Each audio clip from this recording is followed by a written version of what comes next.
Hello, hello, hello. This is Laquita Parks, and I am your host for another episode of My Heart on Pages. And today I have a special guest here with me, Mr. Alan Black, who guess where he's from, y'all? All the way from Omaha, Nebraska. And so here's what's funny. Here's the joke. So when I asked Mr. Alan Black where he was from, he said, I said, you from where did I say you were from? Utah. Utah? You're from Utah? He said, no, Nebraska. And I got a little quiet and he said, yes, there are some of us, we are in Nebraska. So I thought that was hilarious because he's the first person that I've actually met from Nebraska, all the way in Nebraska. So welcome, Mr. Alan Black. Thank you so much for being my special guest on My Heart on Pages. Yeah, we have fun here. We don't, this is real. This is real. This is us. And we are having a conversation with Mr. Alan Black about his books. And he's written 3 books, two books and one coming soon. Here I Am, Lord, that he wrote in 2017, In the Spirit Intended, 2019, and coming soon, Just a Closer Walk.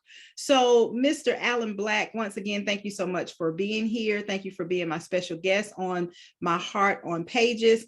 So tell us a little bit about yourself. What's the weather like in Omaha, Nebraska? Oh, it's just an absolutely balmy 15 degrees right now. 15 degrees? Yes. So see, really, I say It won't be so bad. In the morning, the wind chill will be down to about 10 or 15 below. So, but and people live out there. you don't let it stop you. You got to keep going. So now, and we done this interview like a week ago. I think when I got up on the morning of the 18th or the 19th, it was, I think the straight temperature was 10 below. The wind chill was about 35 or 36 below. Below? Yeah. So, okay, so I'm in Georgia, and today the high was about 59 degrees. So I should quit complaining, right? No, 50, that's nothing. But it's relative because when you are living in a certain climate, your body adjusts to that climate. So for somebody here in the Midwest, like today is 15, but by the standards of, say, further north of us, because Nebraska is right smack dab in the middle of the country, for those people who are geographically challenged, just to put it that way. That would be me. But if you go up north and you're headed up towards, say, North Dakota, you're headed towards, say, Minnesota or to Michigan, this doesn't even faze them. They call us soft and weak because of the weather that we have. When you talk about Minneapolis, straight temperature could be 20 below easily. So this is nothing to them that are further north from us, but you just adjust to it. You adjust to it. You got to do what you got to do. No, it's just sir. the way it is. No, sir. So we're not going to come visit in January. No, sir. No, sir. I am the weakest link, and I am not ashamed to say it. Okay. And listen, if I have to come and visit in that degree, I will not. I cannot. I have to get permission from my doctor, and I can tell you he's going to say no. Oh, he's not. Okay. All right. It's like that. He's going to say no. I understand. I'm the person that wears a sweater and a coat when it's like 65 degrees outside. So I would literally, no, you would have to pry my hands off the airplane to get me out. No, sir. No, sir. Well, you know what? There's a saying, those who can do, those who can talk about, those who can't talk about it. So I'll just live vicariously through you. That's okay. If I want some coldness that's gonna take my breath away, I'll call you. Or just stand in front of your freezer and get a feel for what it's like on a regular day. That'll be good for you. Okay. Well, I can do that. I can close it quick and then go on about my business. So I wish I could close it quick too, but that ain't gonna happen. So how long have you been in Nebraska? I grew up here and lived here most of my life. After I graduated college, I actually moved to Atlanta for a while, Really? then moved to Illinois, took a job, moved to Denver, eventually came back to Nebraska. So Okay. been here most of my life, but I've gotten a chance to live in different places. So Okay, okay. So tell us about your books. What made you start writing? I love the titles. Here I am, Lord. I remember there was at church there was a you know how you sign up for these ministries or these committees to do mhm. things, and I love working with young people. And I can remember them needing somebody to work with the youth. And I remember sitting in the back and I remember thinking, here I am. I'm like, here I am, Lord. Here I am, Lord. Use me. Here I am, use me. So when I saw that title, Here I Am, Lord, I always go back to that. Here I am, Lord, use me. Use me. So tell us what gave you how were you led to come up with that title? Well, it's really a journey that in a lot of ways is kind of hard to explain. And the reason I'm saying that is because truthfully, I really had no intentions of becoming a Christian author. Mhm. That was never really my goal. My writing passion is completely separated from being a Christian author.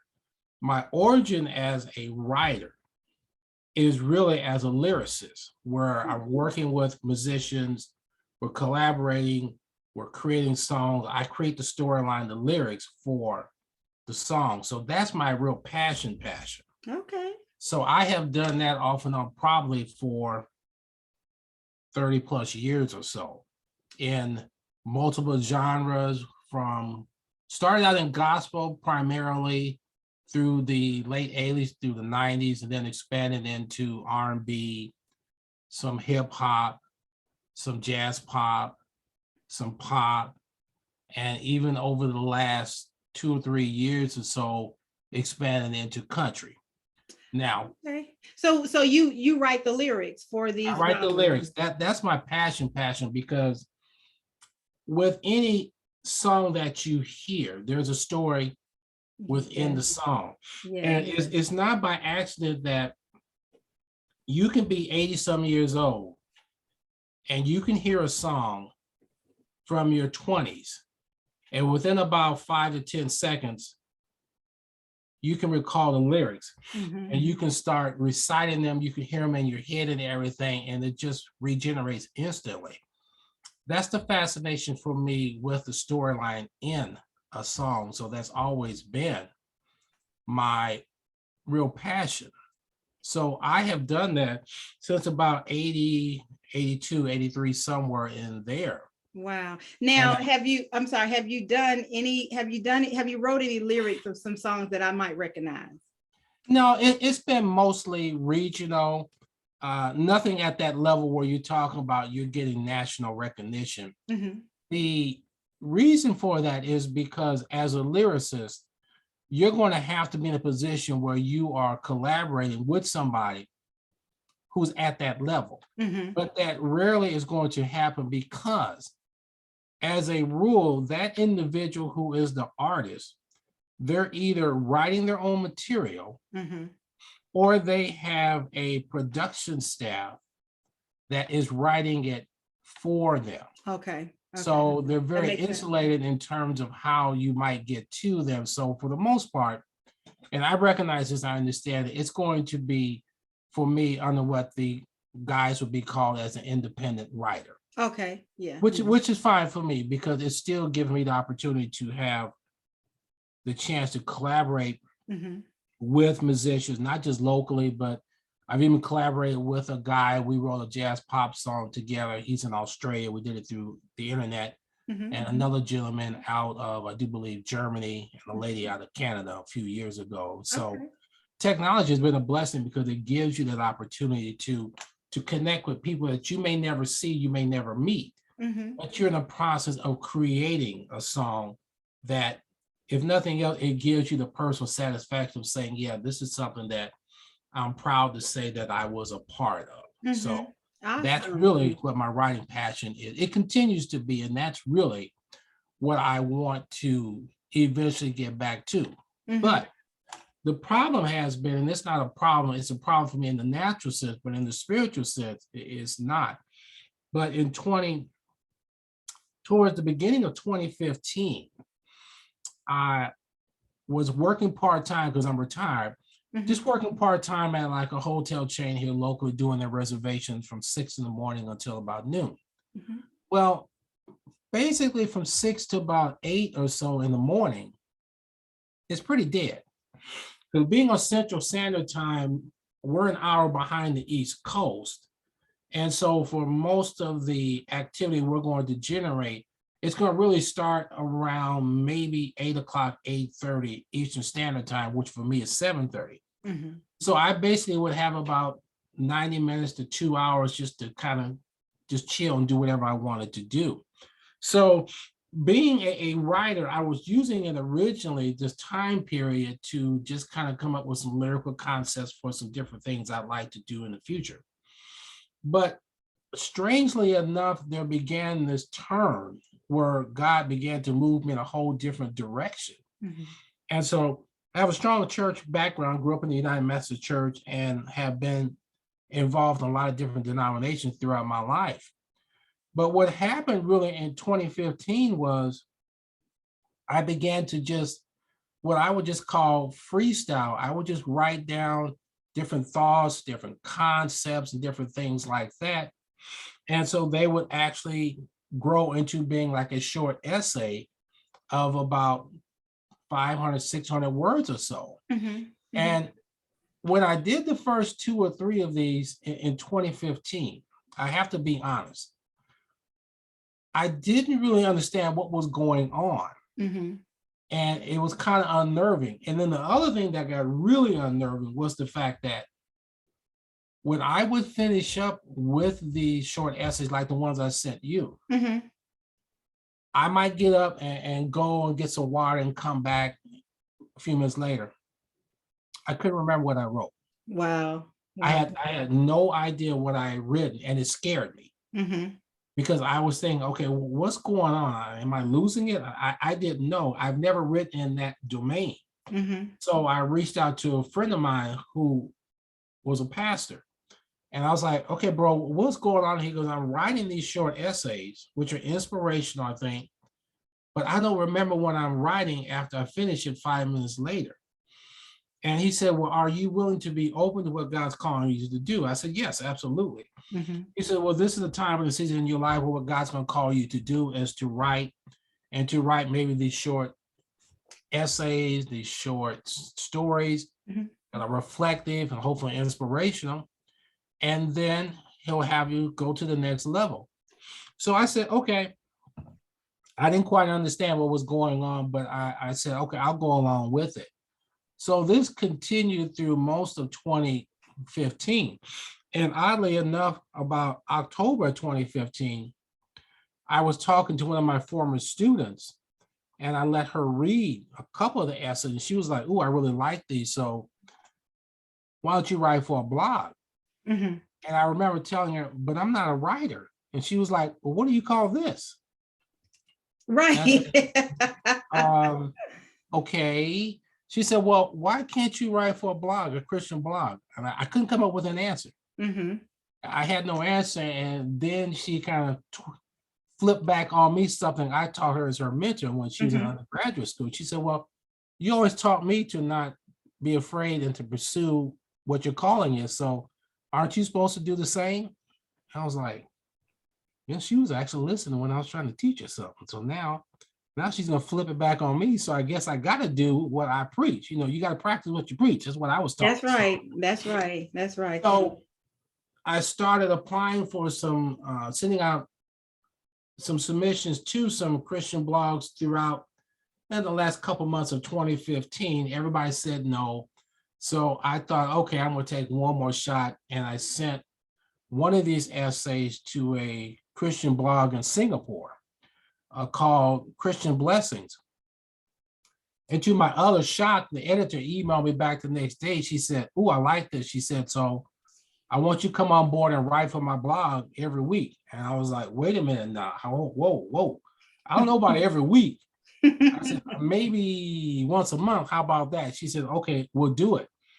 And then she really scared me because she said, okay, for January 2016, I want you to come up with an idea, a concept, which kind of talks about the beginning of a new year.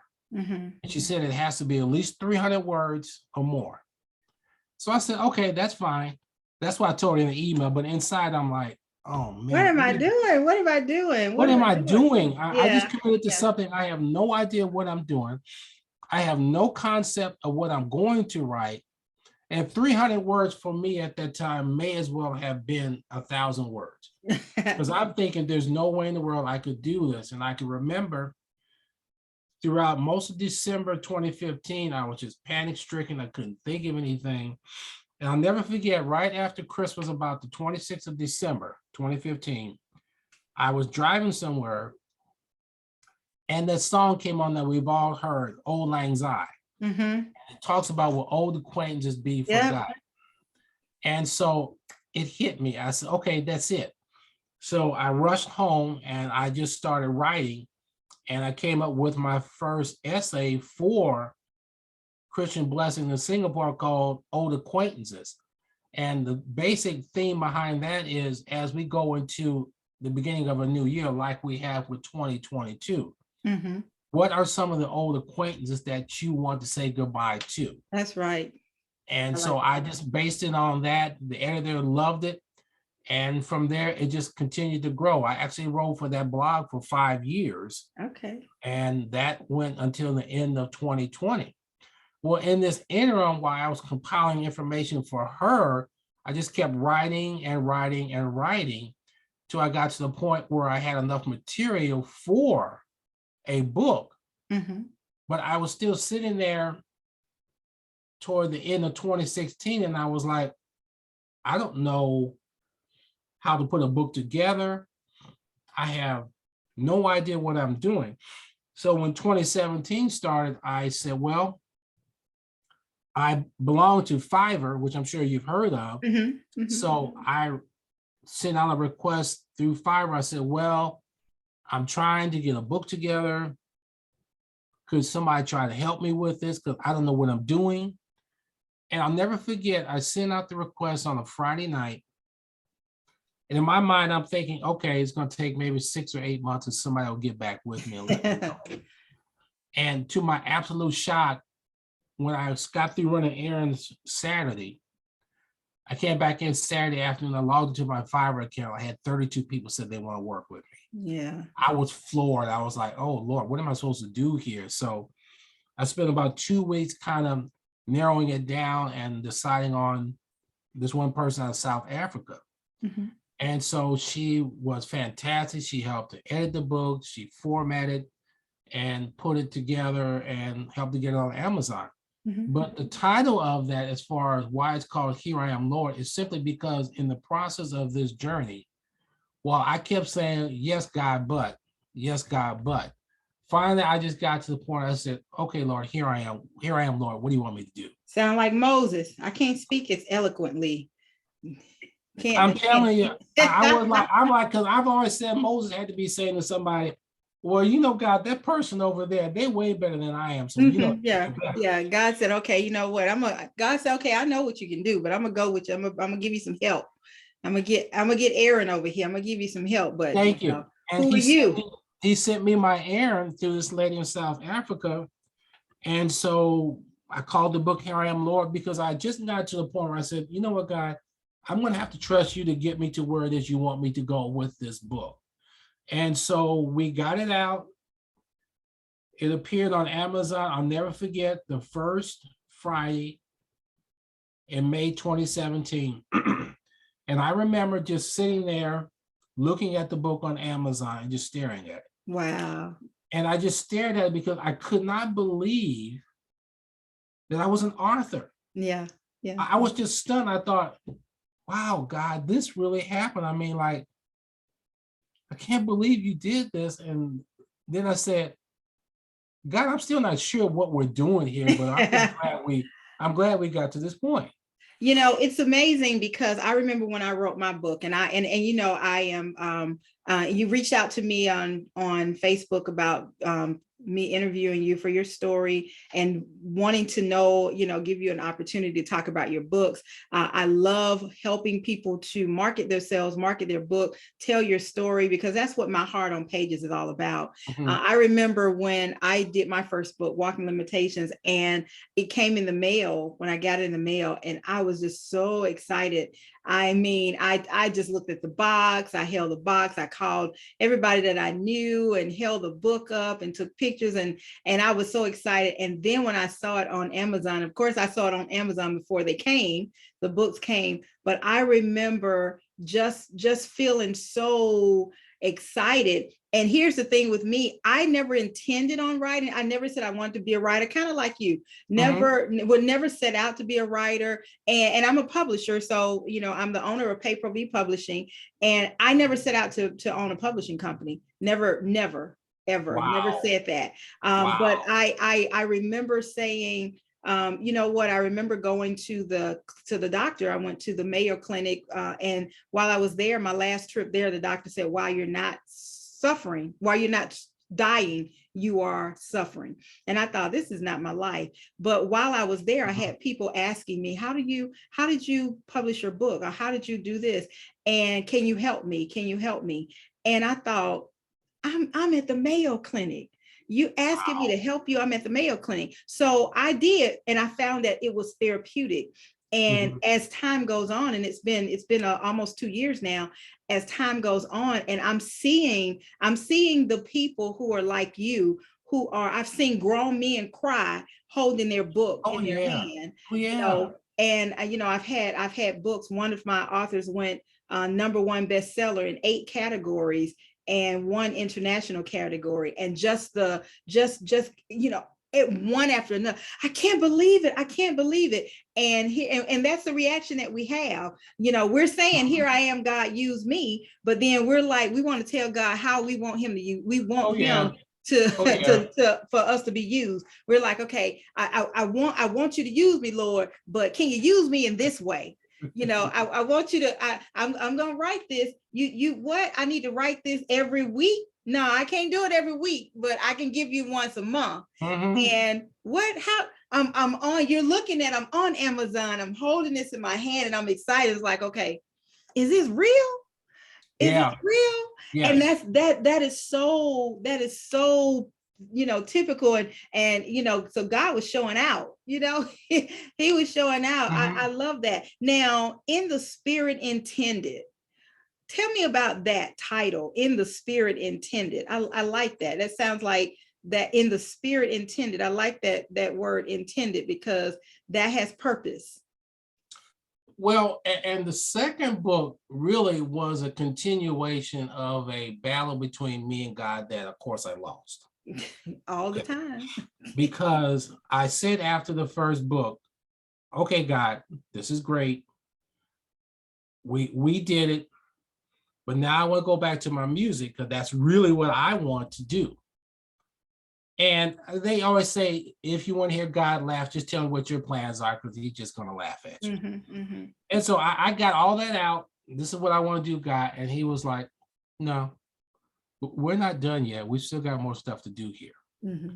So I continued to write and compile material for my second book, which came out in the summer of 2019, called In the Spirit Intended. Now, the reason and the rationale behind the title is really, I think, a reflection of me as a person. And let me explain. With each book that I write, what I'm doing is I'm sharing reflections of things I've experienced in life, my observation, and how they are applying to my life in terms of my Christian walk. And what does it mean perhaps to my reader when they're reading my story? Can they relate? Is it relatable?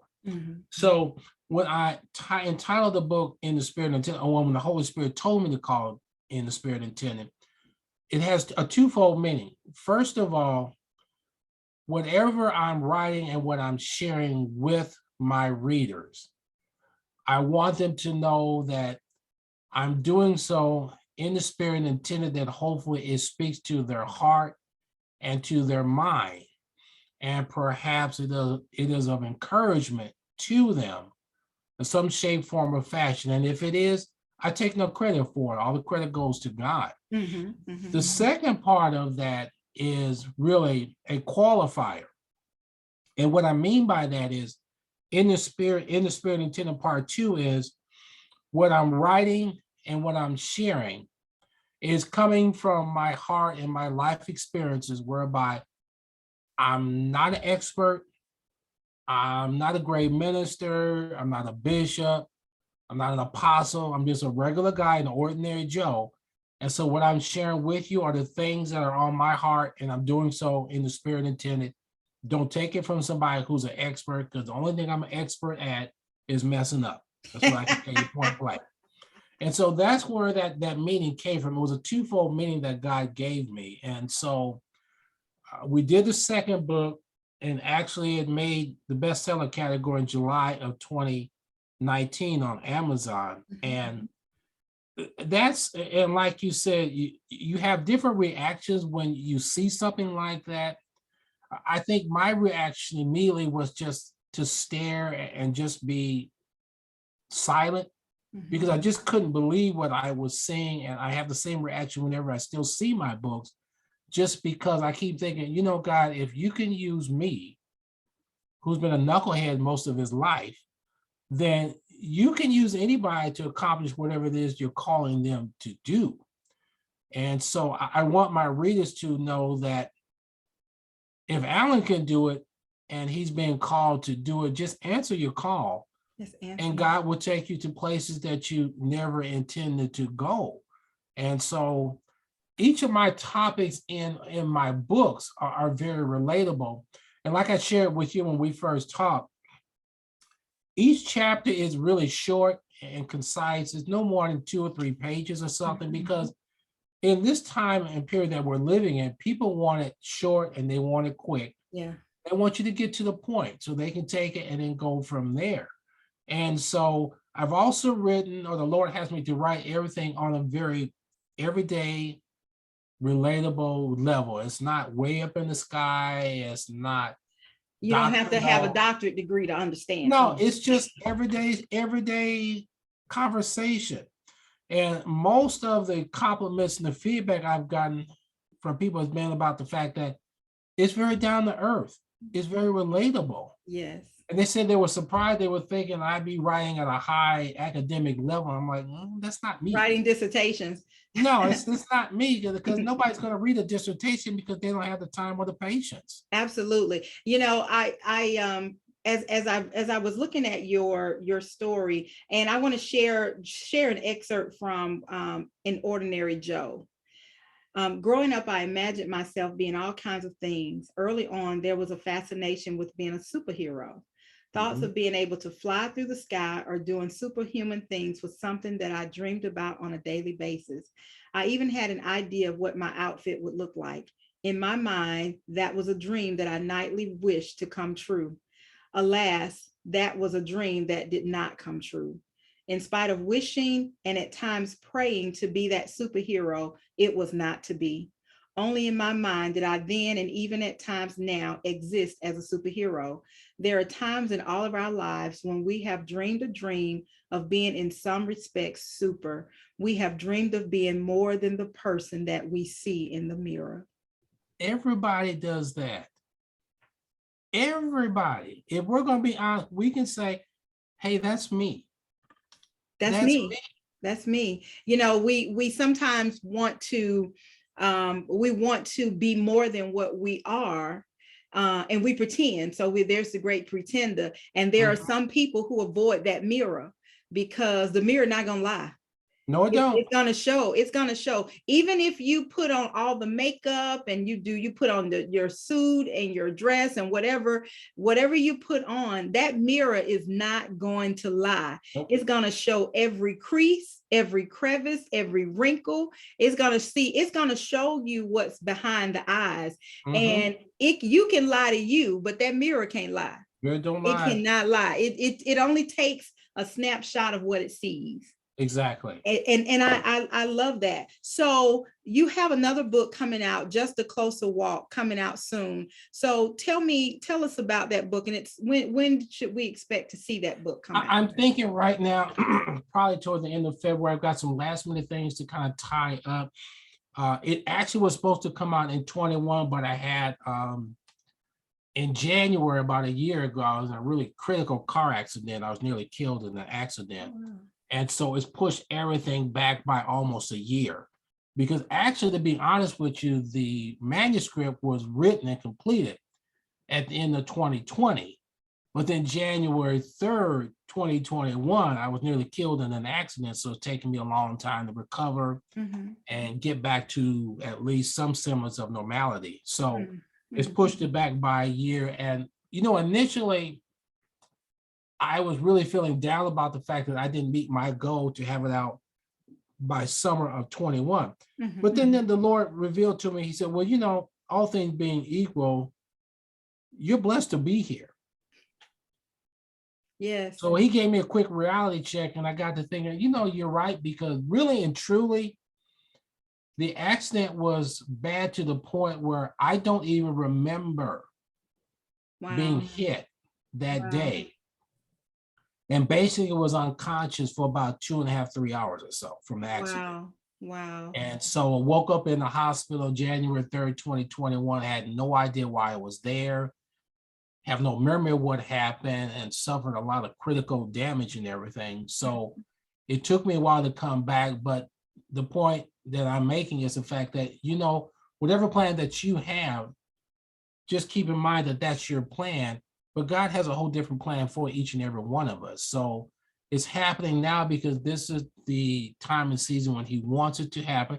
And it's incumbent upon me to be obedient and not be hard-headed and ask questions why. Because I'm world champion asking, okay, God, why? Well, you messed this up.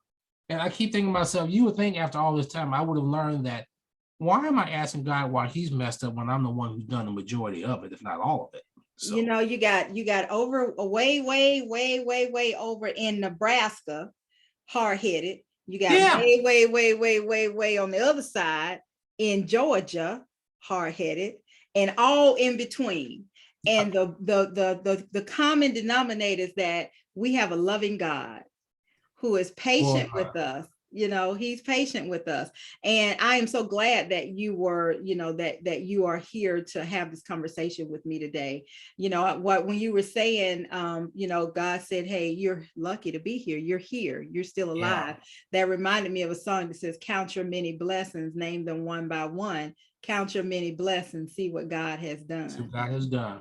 And I love that. I like you can't see it, listeners, you can't see it, but Mr. Alan Black has on a shirt that says, here I am, Lord. And I love that. Here I am, Lord. And I say, here I am, Lord, use me. And we just have to be careful when we say that, be careful how he's going to use us, because he will use us in a way that will take us all over the world and back again. And we won't even know how we got there and back. And you're so right, and that's part of what I'm referring to in the chapter about an ordinary Joe, as you were reading, because this journey has taken me and is taking me into different places that I just never imagined I would go into, because in spite of all that he's blessed me to do with 3 books and some other projects, I'm still just an ordinary guy who came out of the projects. I'm just that regular person. So I still consider myself just an ordinary Joe, but I'm reminded of the fact that God will call ordinary people to do extraordinary things, because that's what he's purposed for them to do. I'm a living witness to this, because I'm about as deep as a tablespoon of water. I'm not that deep.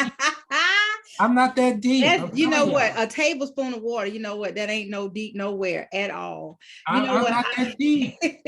I love that. Here we are. We're talking about My Heart on Pages, and we're talking about the why behind Alan Black's story, how he came to write his 3 books, Here I Am, Lord, In the Spirit Intended, and coming soon, Just a Closer Walk. And it's all through obedience and and being obedient to the call.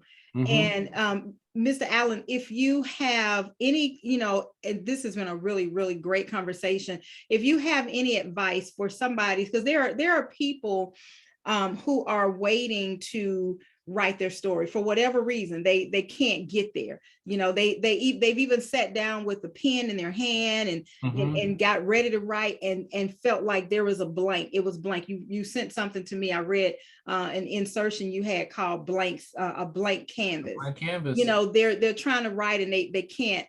They can't because they may not feel like they can write it eloquently, or they may feel like, hey, I have something to say, but they're afraid of what other people are going to think, or they may just not know how to do it.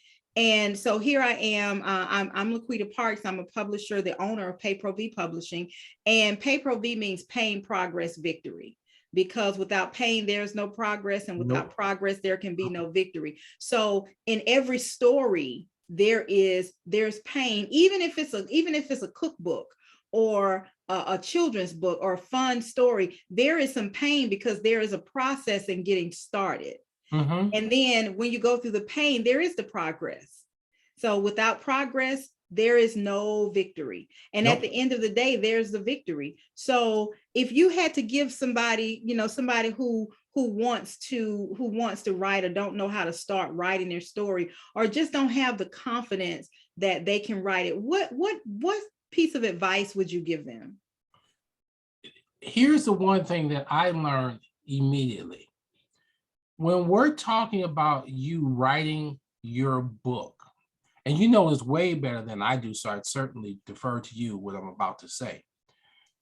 I think a lot of times we overcomplicate it. And what I mean by that is you're thinking you've got to sit down, you've got this pen and this big notebook, and you've got to just, no, it's not that complicated, because now with technology, you can just record your stuff on your phone. That's right. You can record a little bit each day, and every day is adding on more and more to what you're going to eventually come out with. That's part one.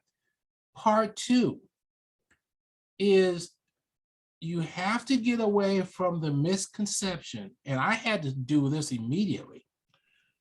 Oh, my book's only going to be 100 pages, or it might be 50 pages. That's not the point. Your book is reflective of what you've been called to do. I'll give you a great example. One of my former students is a children's author, and she's written 2 books geared toward young Black girls. Mm-hmm. Each of her books are about 20, 25 pages. Beautiful book, great messages.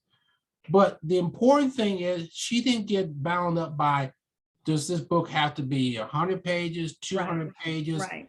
That's not the point. It's not about the quantitative aspects of what you're writing. It's about the qualitative aspects of what it is. So don't get hung up on that. And part 3, and this is just hardcore reality. Everybody is not going to be a supporter, and they're not going to say, yeah, I believe you can do it. You and I both know haters are going to hate. That's just hardcore reality. Because I can remember when I did my first book, I talked to a guy right as I was getting ready to get it really rolling. And we had a 20-minute conversation. It was 20 minutes of the most negative feedback I ever had in my life. Wow. Now, I could have allowed that to get into my spirit and just stop me in my tracks. Mm-hmm. But I just said, after 20 minutes of talking to him, I just said, okay, I hung up the phone. I thanked him. I said, you know what? God, you didn't bring me this far for me to hear all that negative talk and just stop. Right. I'm just one person's opinion. One person's opinion. Mm-hmm. And so whatever you're going to write, you want to just sit down and say, you know what, this is what I'm being called to do, and I'm going to focus on doing it. And like you said, there's going to be pain, there's going to be frustration, but at the end, when you can sit there and you can say, I've got my book, here it is, you are a success, because you and I both know out of 100 people, only 3 people finish it. That's right. And get it out there. That's right. So if you make it to that 3, you are a success. That's right. And That's you right. never want to let go of that. And I remember one thing my father taught me from church, powerful among a lot of different things I've learned from my Christian walk. It's about the story of Peter. When Peter was being called to walk on the water, and my father said, I want you to look at this from a different perspective. He said, everybody talks about when Peter got out there and he sank, which is true. We Mhm. can't deny that. But he said, did you ever think about the fact that nobody else got out of the boat? Everybody else just sat there. Okay. And he He said, tried you know it. what? He said, you know what? You can't walk on the water. You can't walk on the water if you don't get out of the boat. That's right. He tried it. He tried. And so he said, everybody else in that boat might have been pointing and laughing and pointing fingers and say, oh, I knew you couldn't do it. And Peter could have said, where were you at? Where were you? You were sitting where it was safe. I got out there. So when you get out there, yeah, it's going to be some troubled waters. But again, also keep in mind that you have access to resources, someone fantastic and dynamic like yourself. Reach out to other people and say, hey, can you help me with this and kind of give me some direction? Right. I've done that for other people just because, you know what? Somebody helped me. Mm-hmm. Mm-hmm. And so when they've reached out to me, they said, well, what about this and what about that? And they said, well, how much is it going to cost for me to talk to you? I'm saying, nothing. Right. I'm not going to charge you because guess what? I'm giving back because somebody did it for me. Mm-hmm. Mm-hmm. And so reach out, establish connections. I mean, like Black Authors Network that I met you through. Mm-hmm. It's a fantastic resource. Mm-hmm. And just don't let your fear tie you to the shore where you don't get out on the water. I love it. You don't want to do that because you'll look back one day and you say, man, I wish I had done that. And when you get to the point where you say, I wish I had, sometimes it's too late. Sometimes it's too late. Wow, I love that. This has been a wonderful, wonderful conversation. Thank you so much, Mr. Alan Black, for being my guest on My Heart on Pages. And I am your host, Laquita Parks, and I am the owner of PayProV Publishing, PayProV, Pain, Progress, Victory. So listen, just like Mr. Black says, if you have a story, and I know that you do, because 100% of everybody living and dead has a story. Mhm. What's your story? So if you need help, if you want to write your story, you don't know how to start, visit me at PayProV Publishing. That's PAPROVI Publishing.com. And I can help you get started. You can book a free consultation with me, and I can give you some directions and some tips on how to get started and how to help you take your story from a thought to a realization. Thank you so much again, Mr. Alan Black. This has been another episode of My Heart on Pages, and we will see you next time. Thank you so much. Thank you.